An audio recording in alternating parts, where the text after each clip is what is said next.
Hello, hello! Welcome back to another section of 100 Years of Solitude by García Márquez. Hope you're enjoying this one so far. If you have joined us for the first two sections, this is the third section. So if you're just joining us now, first of all, hi, I'm Julie, and we are on the third section, so go back and catch up at the beginning. And consider subscribing if you want to follow along with the rest of the book. But anyway, we are going to get started on page 37, and we're going to get through this chapter section. All right, page 37. Pilar Ternera's son was brought to his grandparents' house 2 weeks after he was born. Ursula admitted him grudgingly, conquered once more by the obstinacy of her husband, who could not tolerate the idea that an offshoot of his blood should be adrift, but he imposed the condition that the child should never know his true identity. Although he was given the name José Arcadio, they ended up calling him simply Arcadio, so as to avoid confusion. At the time, there was so much activity in the town and so much bustle in the house that the care of the children was relegated to a secondary level. They were put in the care of Vistación, a Guajiro Indian woman who had arrived in town with a brother in flight from a plague of insomnia that had been scourging their tribe for several years. They were both so docile and willing to help that Ursula took them on to help her with her household chores. That was how Arcadio and Amaranta came to speak the Guajiro language before Spanish, and they learned to drink lizard broth and eat spiders' eggs, without Ursula knowing it, for she was too busy with a promising business in candy animals. Macondo had changed. The people who had come with Ursula spread the news of the good quality of its soil and its privileged position with respect to the swamp, so that from the narrow village of past times it changed into an active town with stores and workshops and a permanent commercial route over which the first Arabs arrived with their baggy pants and rings in their ears, swapping glass beads for macaws. José Arcadio Buendía did not have a moment's rest.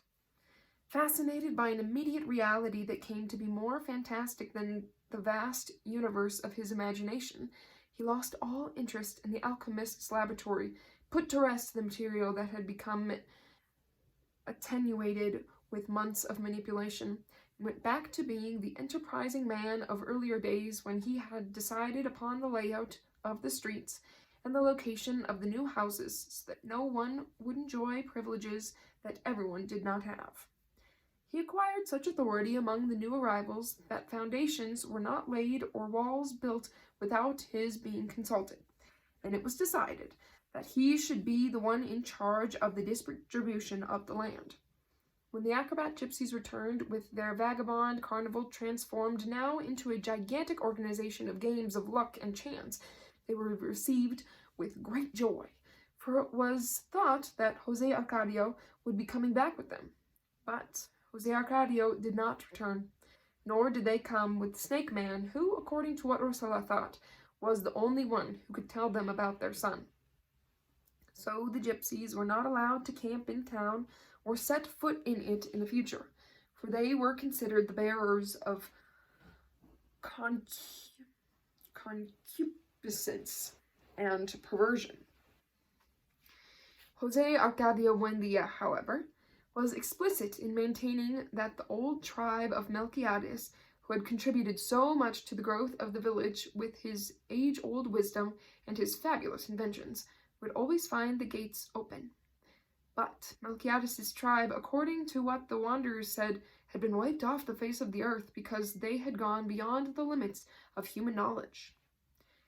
Emancipated for the moment, at least from the torment of fantasy, José Arcadio Buendía, in a short time, set up a system of order and work which allowed for only one bit of license, the freeing of the birds, which, since the time of the founding, had made time merry with their flutes, and installing in their place musical clocks in every house.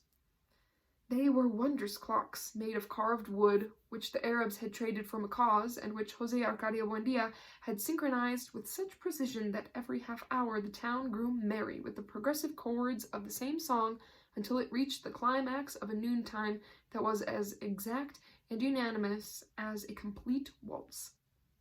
It was also José Arcadio Buendía who decided during those years that they should plant almond trees instead of acacias on the streets, and who discovered, without ever revealing it, a way to make them live forever. Many years later, when Macondo was a field of wooden houses with zinc roofs, the broken and dusty almond trees still stood on the oldest streets, although no one knew who had planted them. While his father was putting the town in order, and his mother was increasing their wealth with her marvelous business of candied little roosters and fish, which left the house twice a day strung along sticks of balsa wood, Aureliano spent interminable hours in the abandoned laboratory, learning the art of silver work by his own experimentation. He had shot up so fast that in a short time the clothing left behind by his brother no longer fit him, and he began to wear his father's. But Visitacion had to sew pleats in the shirt, and darts in the pants, because Aureliano had not acquired the corpulence of the others. Adolescence had taken away the softness of his voice, and had made him silent, and definitely solitary, but on the other hand, it had restored the intense expression that he had had in his eyes when he was born. He concentrated so much on his experiments in silverwork that he scarcely left the laboratory to eat.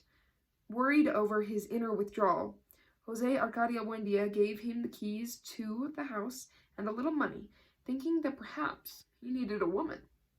But Aureliano spent the money on muriatic acid to prepare some aqua regia, and he beautified the keys by planting them with gold. His excesses were hardly comparable to those of Arcadio and Amaranta, who had already begun to get their second teeth and still went about all day clutching at the Indians' cloaks, stubborn in their decision not to speak Spanish, but the Guajiro language. "You shouldn't complain," Ursula told her husband.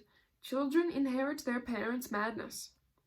And as she was lamenting her misfortune, convinced that the wild behavior of her children was something as fearful as a pig's tail, Aureliano gave her a look that wrapped her in an atmosphere of uncertainty. "Somebody is coming," he told her. Ursula, as she did whenever he made a prediction, tried to break it down with her housewifely logic. It was normal for someone to be coming. Dozens of strangers came through Macondo every day without arousing suspicion or secret ideas. Nevertheless, beyond all logic, Aureliano was sure of his prediction. "I don't know who it will be," he insisted, "but whoever it is already on the way." That Sunday, in fact, Rebecca arrived. She was only 11 years old. She had made the difficult trip from Manori with some hide dealers who had taken on the task of delivering her along with a letter to José Arcadio Buendía, but they could not explain precisely who that person was who had asked the favor. Her entire baggage consisted of a small trunk, a little rocking chair with small hand-painted flowers, and a canvas sack which kept making a clunk, clunk, clunk sound where she carried her parents' bones. The letter, addressed to José Arcadio Buendía, was written in very warm terms by someone who still loved him very much in spite of time and distance, and who felt obliged by a basic humanitarian feeling to do the charitable thing and send him that poor unsheltered orphan who was the second cousin of Ursula's and consequently also a relative of José Arcadio Buendía, although farther removed, because she was the daughter of that unforgettable friend Nicanor Ulloa and his very worthy wife Rebecca Montiel. May God keep them in his holy kingdom, whose remains the girl was carrying so that they might be given a Christian burial. The names mentioned, as well as the signature on the letter, were perfectly legible, but neither José Arcadio Buendía nor Ursula remembered having any relatives with those names, nor did they know anyone by the name of the sender of the letter, much less the remote village of Monore. It was impossible to obtain any further information from the girl. From the moment she arrived, she had been sitting in the rocker, sucking her finger and observing everyone with her large, startled eyes without giving any sign of understanding what they were asking her. She wore a diagonally striped dress that had been dyed black, worn by use, and a pair of scaly patent leather boots. Her hair was held behind her ears with bows of black ribbon. She wore a scapular with the images worn away by sweat, and on her right wrist the fang of a carnivorous animal mounted on a backing of copper as an amulet against the evil eye. Her greenish skin, her stomach round and tense as a drum, revealed poor health and hunger that were older than she was. But when they gave her something to eat, she kept the plate on her knees without tasting anything. They even began to think she was a deaf mute, until the Indians asked her in their language if she wanted some water, and she moved her eyes as if she recognized them and said yes with her head. They kept her, because there was nothing else they could do. They decided to call her Rebecca, which according to the letter was her mother's name, because Aureliano had the patience to read to her the names of all the saints, and he did not get a reaction from any one of them. Since there was no cemetery in Mocondo at that time, for no one had died up until then, they kept the bag of bones to wait for a worthy place of burial, and for a long time it got in the way everywhere, and would be found where least expected, always with its clucking of a broody hen. A long time passed before Rebecca became incorporated into the life of the family. She would sit in her small rocker, sucking her finger in the most remote corner of the house. Nothing attracted her attention except the music of the clocks, which she would look for every half hour with her frightened eyes, as if she hoped to find it someplace in the air. They could not get her to eat for several days. No one understood why she had not died of hunger until the Indians, who were aware of everything, for they went ceaselessly about the house on their stealthy feet, discovered that Rebecca only liked to eat the damp earth of the courtyard and the cake of whitewash that she picked off the walls with her nails. It was obvious that her parents, or whoever had raised her, had scolded her for that habit because she did it secretively and with a feeling of guilt, trying to put away supplies so that she could eat when no one was looking. From then on, they put her under an implacable watch. They threw cow gall onto the courtyard and rubbed hot chili on the walls, thinking they could defeat her pernicious vice with those methods. But she showed signs of astuteness and ingenuity to find some earth that Ursula found herself forced to use more drastic methods. She put some orange juice and rhubarb into a pan that she left in the dew all night, and she gave her the dose the following day on an empty stomach. Although no one had told her that it was the specific remedy for the vice of eating earth, she thought that any bitter substance in an empty mouth would have to make the liver react. Rebecca was so rebellious and strong in spite of her frailness that they had to tie her up like a calf to make her swallow the medicine, and they could barely keep back her kicks or bear up under the strange hieroglyphics that she alternated with her bites and spitting, and that, according to what the scandalized Indians said, were the vilest obscenities that one could ever imagine in their language. When Ursula discovered that, she added whipping to the treatment. It was never established whether it was the rhubarb or the beatings that had effect, or both of them together, but the truth was that in a few weeks Rebecca began to show signs of recovery. She took part in the games of Arcadio and Amaranta, who treated her like an older sister, and she ate heartily, using the utensils properly. It was soon revealed that she spoke Spanish with as much fluency as the Indian language, that she had a remarkable ability for manual work, and that she could sing the waltz of the clocks with some very funny words that she herself had invented. It did not take long for them to consider her another member of the family. She was more affectionate to Ursula than any of her own children had been, and she called Arcadio and Amaranta brother and sister. Aureliano, uncle, and Jose Arcadio Buendia, grandpa, so that she finally deserved, as much as the others, the name of Rebecca Buendia, the only one that she ever had, and that she bore with dignity until her death. One night, about the time that Rebecca was cured of the vice of eating earth and was brought to sleep in the other children's room, the Indian woman who slept with them awoke by chance and heard a strange, intermittent sound in the corner.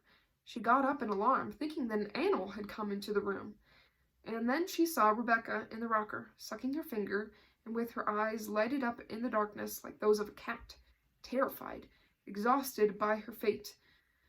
Visitacion recognized in those eyes the symptoms of the sickness whose threat had obliged her and her brother to exile themselves forever from an age-old kingdom where they had been prince and princess. It was the insomnia plague. Katori, the Indian, was gone from the house by morning. His sister stayed because her fatalistic heart told her that the lethal sickness would follow her no matter what, to the farthest corner of the earth. No one understood Visitacion's alarm. If we don't ever sleep again, so much the better, Jose Arcadio Buendia said in good humor. That way we can get more out of life. But the Indian woman explained that the most fearsome part of the sickness of insomnia was not the impossibility of sleeping, for the body did not feel any fatigue at all, but its inexorable evolution toward a more critical manifestation, a loss of memory.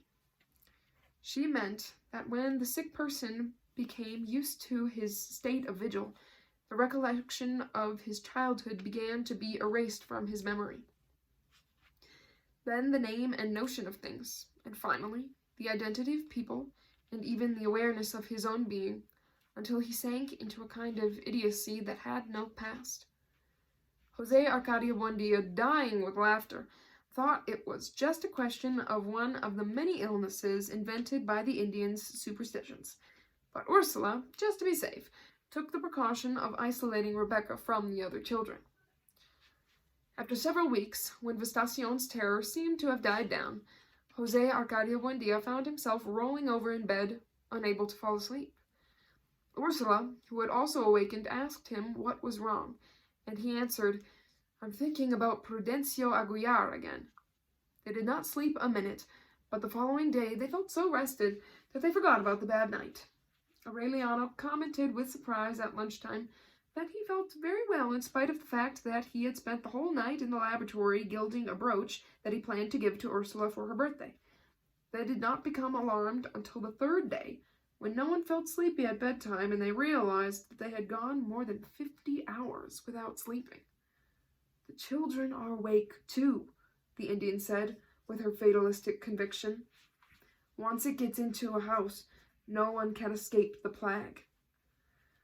They had, indeed, contracted the illness of insomnia.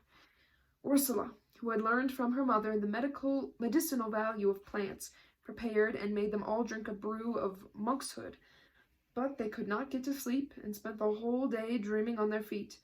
In that state of hallucinated lucidity, not only did they see images of their own dreams, but some saw the images dreamed by others. It was as if the house were full of visitors. Sitting in her rocker in a corner of the kitchen, Rebecca dreamed that a man who looked very much like her, dressed in white linen and with his shirt collar closed by a gold button, was bringing her a bouquet of roses. He was accompanied by a woman with delicate hands who took out one rose and put it in the child's hair. Ursula understood that the man and woman were Rebecca's parents, but even though she made a great effort to recognize them, she confirmed her certainty that she had never seen them. In the meantime, through an oversight that Jose Arcadio Buendia never forgave himself for, the candy animals made in the house were still being sold in the town. Children and adults sucked with delights on the delicious little green roosters of insomnia, the exquisite pink fish of insomnia, and the tender yellow ponies of insomnia, so that dawn on Monday found the whole town awake. No one was alarmed at first, On the contrary, they were happy at not sleeping because there was so much to do in Macondo those days that there was barely enough time. They worked so hard that soon they had nothing else to do, and they could be found at 3 o'clock in the morning with their arms crossed, counting the notes in the waltz of the clock. Those who wanted to sleep, not from fatigue, but because of the nostalgia for dreams, tried all kinds of methods of exhausting themselves. They would gather together to converse endlessly, to tell over and over for hours on end the same jokes, to complicate to the limits of exasperation the story about the capon, which was an endless game in which the narrator asked if they wanted him to tell the story of the capon, and when they answered yes, the narrator would say that he had not asked them to say yes, but whether he wanted them to tell them the story about the capon. And when they answered no, the narrator told them that he had not asked them to say no, but whether they wanted him to tell them the story about the capon. And when they remained silent, the narrator told them that he had not asked them to remain silent, but whether they wanted him to tell them the story about the capon. And no one could leave because the narrator would say he had not asked them to leave, but whether they wanted him to tell him the story about the capon. And so on and on in a vicious circle that lasted entire nights. When Jose Arcadio Buendia realized that the plague had invaded the town, he gathered together the heads of families to explain to them what he knew about the sickness of insomnia, and they agreed on methods to prevent the scourge from spreading to other towns in the swamp. That was why they took the bells off the goats, bells that the Arabs had swapped them for macaws, and put them at the entrance to town at the disposal of those who would not listen to the advice and entreaties of the sentinels and insisted on visiting the town. All strangers who passed through the streets of Macondo at that time had to ring their bells so that the sick people would know that they were healthy. They were not allowed to eat or drink anything during their stay, for there was no doubt that the illness was transmitted by mouth, and all food and drink had been contaminated by insomnia. In that way, they kept the plague restricted to the perimeter of the town. So effective was the quarantine that the day came when the emergency situation was accepted as a natural thing, and life was organized in such a way that work picked up its rhythm again, and no one worried any more about the useless habit of sleeping. It was Aureliano who conceived the formula that was to protect them against loss of memory for several months. He discovered it by chance. An expert insomniac, having been one of the first, he had learned the art of silverwork to perfection. One day, he was looking for the small anvil that he used for laminating metals, and he could not remember its name. His father told him, "Steak." Aureliano wrote the name on a piece of paper that he pasted to the base of the small anvil. Steak. In that way, he was sure of not forgetting it in the future. It did not occur to him that this was the first manifestation of a loss of memory, because the object had a difficult name to remember.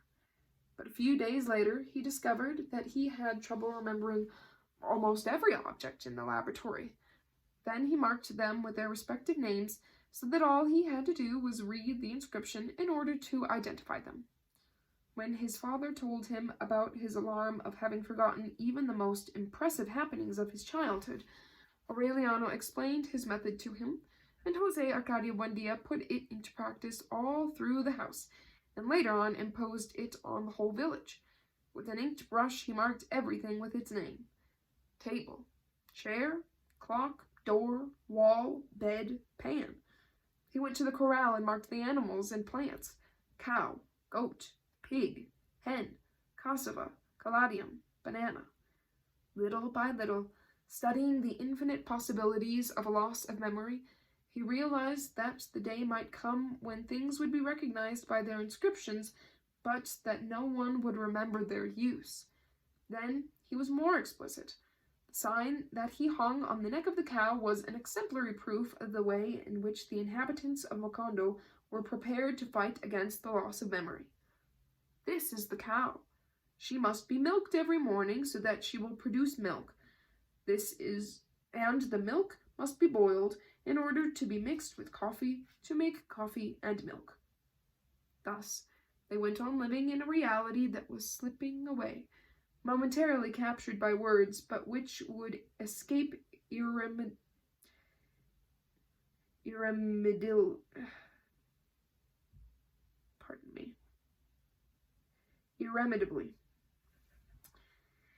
when they forgot the values of the written letters.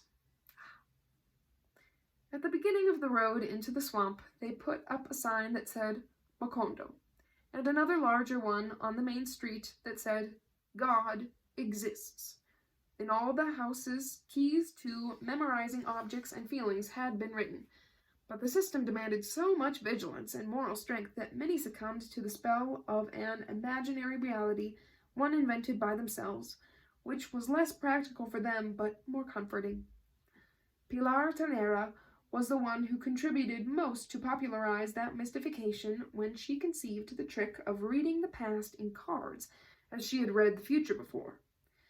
By means of that recourse, the insomniacs began to live in a world built on the uncertain alternatives of the cards, where a father was remembered faintly as the dark man who had arrived at the beginning of April, and a mother was remembered only as the dark woman who wore a gold ring on her left hand, and where a birth date was reduced to the last Tuesday in which a lark sang in the laurel tree. Defeated by those practices of consolation, José Arcadio Buendia then decided to build the memory machine that he had desired once in order to remember the marvelous inventions of the gypsies. The artifact was based on the possibility of reviewing every morning, from beginning to end, the totality of knowledge acquired during one's life. He conceived of it as a spinning dictionary that a person placed on the axis could operate by means of a lever, so that in very few hours there would pass before his eyes the notions most necessary for life. He had succeeded in writing almost 14,000 entries, when along the road from the swamp a strange-looking old man with the sad sleeper's bell appeared, carrying a bulging suitcase tied with a rope and pulling a cart covered with black cloth. He went straight to the house of José Arcadio Buendia. Visitación did not recognize him when she opened the door, and she thought he had come with the idea of selling something, unaware that nothing could be sold in a town that was sinking irrevocably into the quicksand of forgetfulness. He was a decrepit man.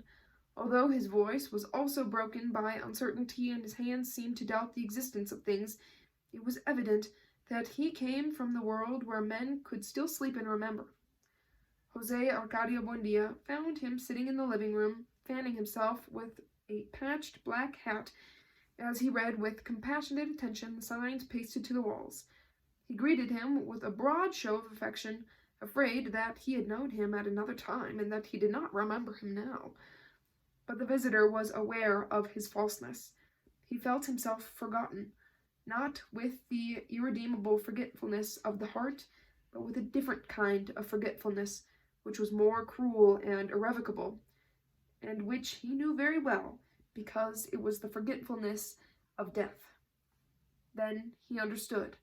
He opened the suitcase crammed with indecipherable objects, and from among them he took out a little case with many flasks. He gave José Arcadio Buendia a drink of a gentle color, and the light went on in his memory.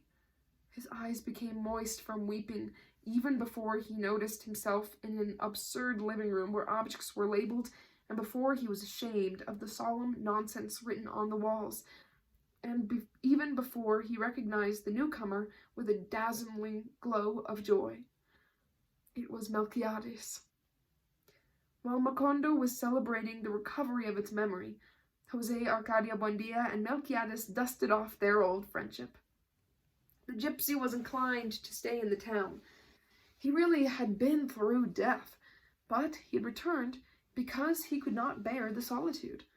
Repudiated by his tribe, having lost all of his supernatural faculties because of his faithfulness to life, he decided to take refuge in that corner of the world which had still not been discovered by death, dedicated to the operation of a daguerreotype laboratory.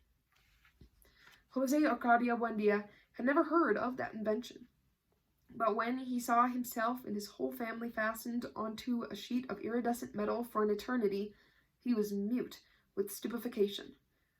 That was the date of the oxidized daguerreotype in which Jose Arcadio Buendia appeared with his bristly and graying hair, his cardboard collar attached to his shirt by a copper button, and an expression of startled solemnity, whom Ursula described dying with laughter as a frightened general. Jose Arcadio Buendia was, in fact, frightened on that clear December morning when the daguerreotype was made, for he was thinking that people were slowly wearing away while his image would endure on a metallic plaque. Through a curious reversal of custom, it was Ursula who got that idea out of his head, as it was also she who forgot her ancient bitterness and decided that Melquiades would stay on in the house, although she never permitted them to make a daguerreotype of her, because, according to her very words, she did not want to survive as a laughingstock for her grandchildren. That morning, she dressed the children in their best clothes, powdered their faces, and gave a spoonful of marrow syrup to each one so that they would all remain absolutely motionless during the nearly 2 minutes in front of Melquiades' fantastic camera. In the family daguerreotype, the only one that ever existed, Aureliano appeared dressed in black velvet between Amaranta and Rebecca. He had the same languor and the same clairvoyant look that he would have years later as he faced the firing squad. But he still had not sensed the premonition of his fate. He was an expert silversmith, praised all over the swampland for the delicacy of his work. In the workshop which he shared with Melquiades' mad laboratory, he could barely be heard breathing. He seemed to be taking refuge in some other time, while his father and the gypsy, with shouts interpreted the predictions of Nostradamus amidst a noise of flasks and trays and the disaster of spilled acids and silver bromide that was lost in the twists and turns it gave at every instant. That dedication to his work, the good judgment with which he directed his attention, had allowed Aureliano to earn in a short time more money than Ursula had with her delicious candy fauna. But everybody thought it was strange that he was now a full-grown man and had not known a woman. It was true that he had never had one. Several months later saw the return of Francisco, the man, an ancient vagabond, who was almost 200 years old, and who frequently passed through Macondo distributing songs that he composed himself. In them, Francisco the man told in great detail the things that had happened in the towns along his route, from Monore to the edge of the swamp, so that if anyone had a message to send or an event to make public, he would pay him 2 cents to include it in his repertory. That was how Ursula learned of the death of her mother, as a simple consequence of listening to the songs in hope that they would say something about her son, Jose Arcadio.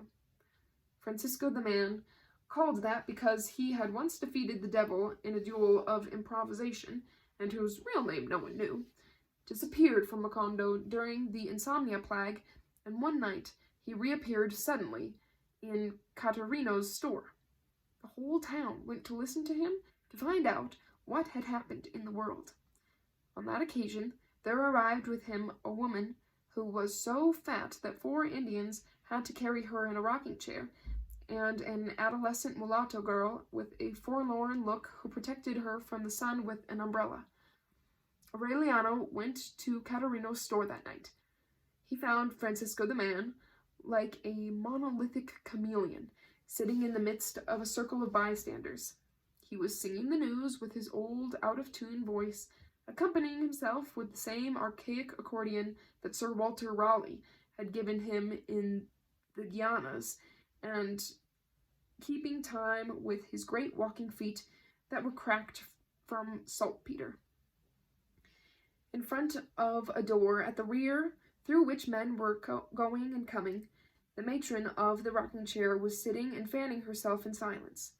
Caterino, with a felt rose behind his ear, was selling the gathering mugs of fermented cane juice, and he took advantage of the occasion to go over to the men and put his hand on them where he should not have.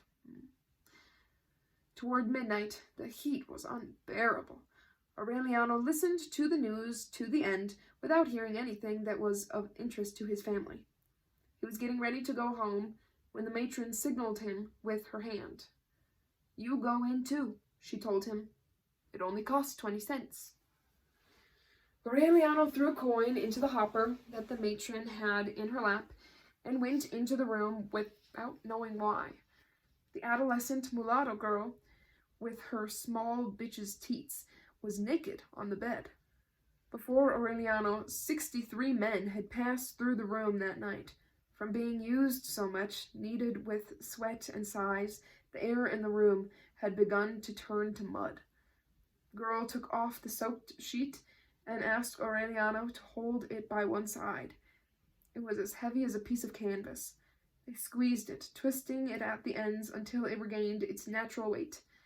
They turned over the mat, and the sweat came out of the other side. Aureliano was anxious for that operation never to end.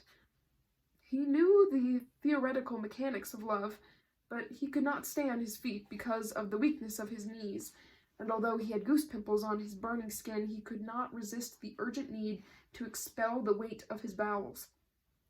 When the girl finished fixing up the bed and told him to get undressed, he gave her a confused explanation. They made me come in. They told me to throw 20 cents into the hopper and hurry up." The girl understood his confusion. "If you throw in 20 cents more when you go out, you can stay a little longer," she said softly. Aureliano got undressed, tormented by shame, unable to get rid of the idea that his nakedness could not stand comparison with that of his brother. In spite of the girl's efforts, he felt more and more indifferent and terribly alone. "I'll throw in another 20 cents, he said with a desolate voice. The girl thanked him in silence. Her back was raw, her skin was stuck to her ribs, and her breathing was forced because of an immeasurable exhaustion. 2 years before, far away from there, she had fallen asleep without putting out the candle and had awakened surrounded by flames. The house where she lived with the grandmother who had raised her was reduced to ashes. Since then, her grandmother carried her from town to town, putting her to bed for 20 cents in order to make up the value of the burned home. According to the girl's calculations, she still had 10 years of 70 men per night, because she also had to pay the expenses of the trip and food for both of them, as well as the pay of the Indians who carried the rocking chair. When the matron knocked on the door the second time, Aureliano left the room without having done anything, troubled by a desire to weep. That night, he could not sleep, thinking about the girl with a mixture of desire and pity. He felt an irresistible need to love her and protect her. At dawn, worn out by insomnia and fever, he made the calm decision to marry her, in order to free her from the despotism of her grandmother and to enjoy all the nights of satisfaction that she would give the 70 men. But at 10 o'clock in the morning, when he reached Caterino's store, the girl had left town. Time mitigated his mad proposal, but it aggravated his feelings of frustration. He took refuge in work. He resigned himself to being a womanless man for all his life in order to hide the shame of his uselessness. In the meantime, Melquiades had printed on his plates everything that was printable in Macondo, and he left the daguerreotype laboratory to the fantasies of José Arcadio Buendia, who had resolved to use it to obtain scientific proof of the existence of God. Through a complicated process of superimposed exposures taken in different parts of the house, he was sure that sooner or later he would get a daguerreotype of God, if he existed, or put an end once and for all to the supposition of his existence. Melquiades got deeper into his interpretations of Nostradamus. He would stay up until very late, suffocating in his faded velvet vest, scribbling with his tiny sparrow hands, whose rings had lost the glow of former times. One night, He thought he had found a prediction of the future of Macondo. It was to be a luminous city with great glass houses where there was no trace remaining of the race of the Buendias. "It's a mistake," Jose Arcadio Buendia thundered. "They won't be houses of glass, but of ice, as I dreamed, and there will always be a Buendia. Per omnia secula seculorum." Ursula fought to preserve common sense in that extravagant house. Having broadened her business of little candy animals, with an oven that went all night turning out baskets and more baskets of bread, and a prodigious variety of puddings, meringues, and cookies, which disappeared in a few hours on the roads winding through the swamp. She had reached an age where she had a right to rest, but she was nonetheless more and more active. So busy was she in her prosperous enterprises that one afternoon she looked distractedly toward the courtyard while the Indian woman helped her sweeten the dough, and she saw two unknown and beautiful adolescent girls doing frame embroidery in the light of the sunset. They were Rebecca and Amaranta. As soon as they had taken off the mourning clothes for their grandmother, which they wore with inflexible rigor for 3 years, their bright clothes seemed to have given them a new place in the world. Rebecca, contrary to what might have been expected, was the more beautiful. She had a light complexion, large and peaceful eyes, and magical hands that seemed to work out with the design of the embroidery with invisible threads. Amaranta, the younger, was somewhat graceless, but she had the natural distinction, the inner tightness of her dead grandmother. Next to them, although he was already revealing the physical drive of his father, Arcadio looked like a child. He set about learning the art of silverwork with Aureliano, who had also taught him how to read and write. Ursula suddenly realized that the house had become full of people, that her children were on the point of marrying and having children, and that they would be obliged to scatter for lack of space. Then she took out the money she had accumulated over long years of hard labor, made some arrangements with her customers, and undertook the enlargement of the house. She had a formal parlor for visits built, another one that was more comfortable and cool for daily use, a dining room with a table with 12 places where the family could sit with all of their guests, 9 bedrooms with windows on the courtyard, and a long porch protected from the heat of noon by a rose garden with a railing on which to place pots of ferns and begonias.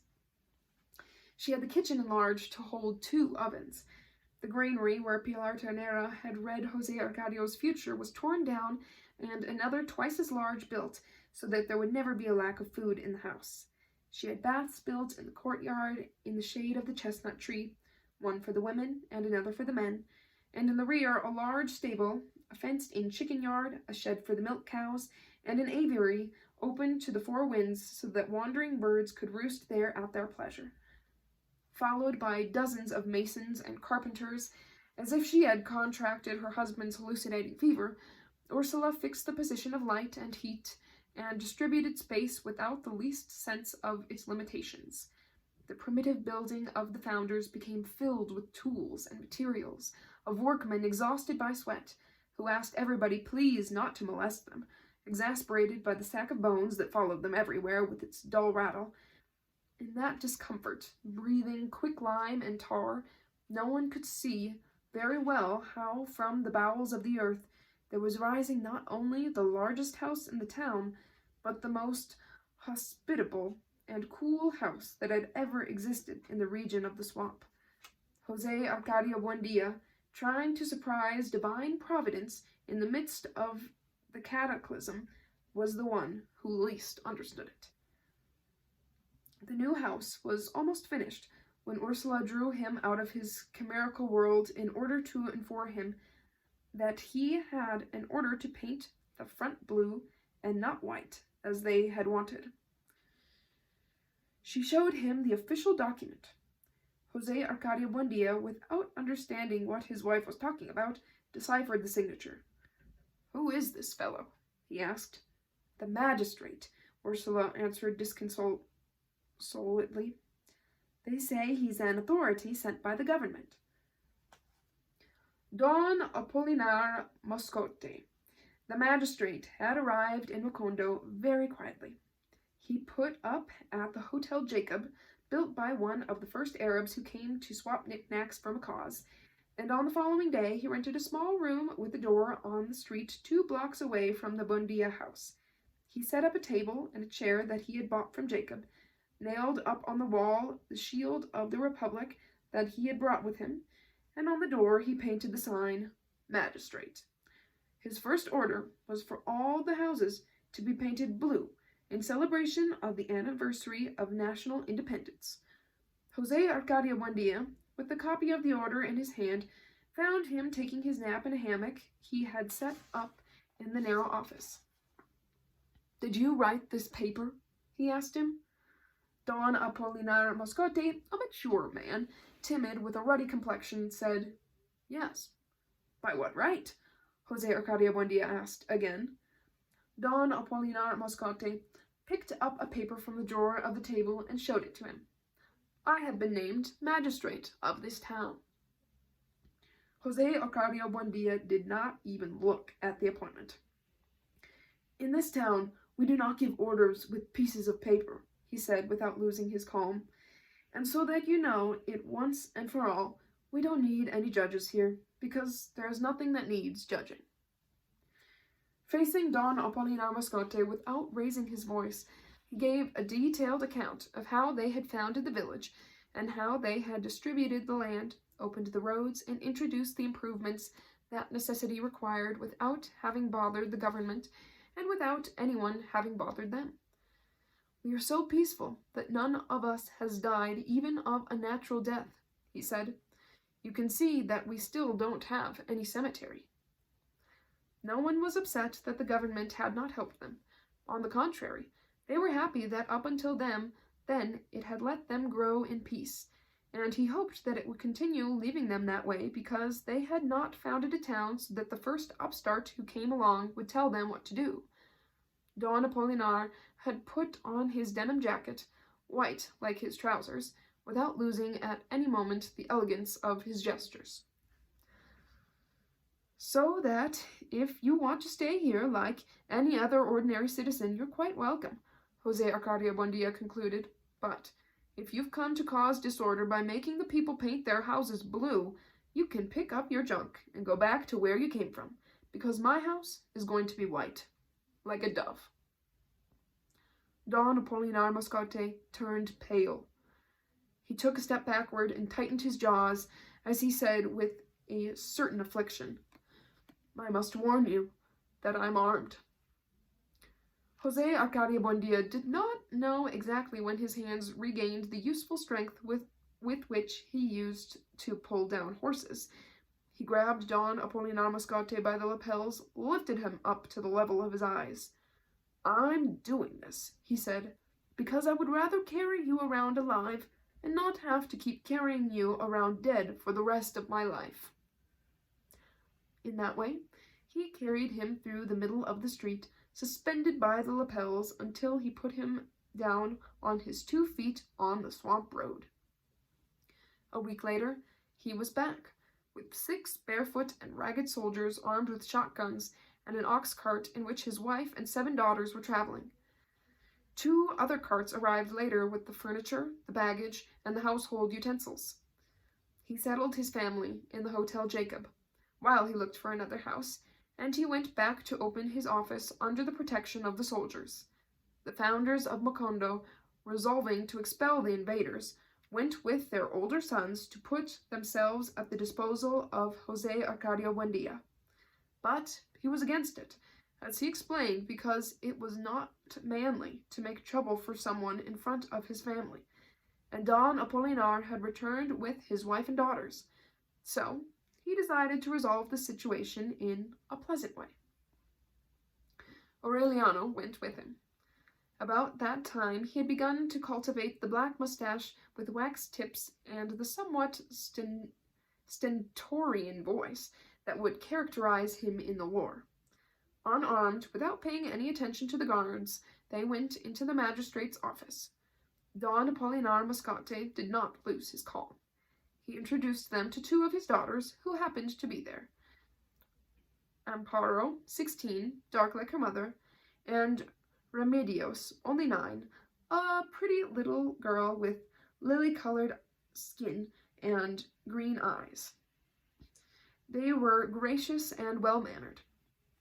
As soon as the men came in, before being introduced, they gave them chairs to sit on, but they both remained standing. "Very well, my friend," Jose Arcadio Buendia said. "You may stay here, not because you have those bandits with shotguns at the door, but out of consideration for your wife and daughters." Don Apollinaire Moscate was upset, but Jose Arcadio Buendia did not give him time to reply. "We only make 2 conditions," he went on. "The first, that everyone can paint his house the color he feels like. The second, that the soldiers leave at once. We will guarantee order for you." The magistrate raised his right hand with all the fingers extended. "Your word of honor?" "The word of your enemy," Jose Arcadio Buendia said, and he added in a bitter tone, "Because I must tell you one thing. You and I are still enemies." The soldiers left that same afternoon. A few days later, Jose Arcadio Buendia found a house for the magistrate's family. Everybody was at peace except Aureliano. The image of Remedios, the magistrate's younger daughter, who, because of her age, could have been his daughter, kept paining him in some part of his body. It was a physical sensation that almost bothered him when he walked, like a pebble in his shoe. And that is the end of this section, this chapter. We're going to stop there, and we'll pick up next time on page 59. Hope you're enjoying, and I'll see you next time. Bye.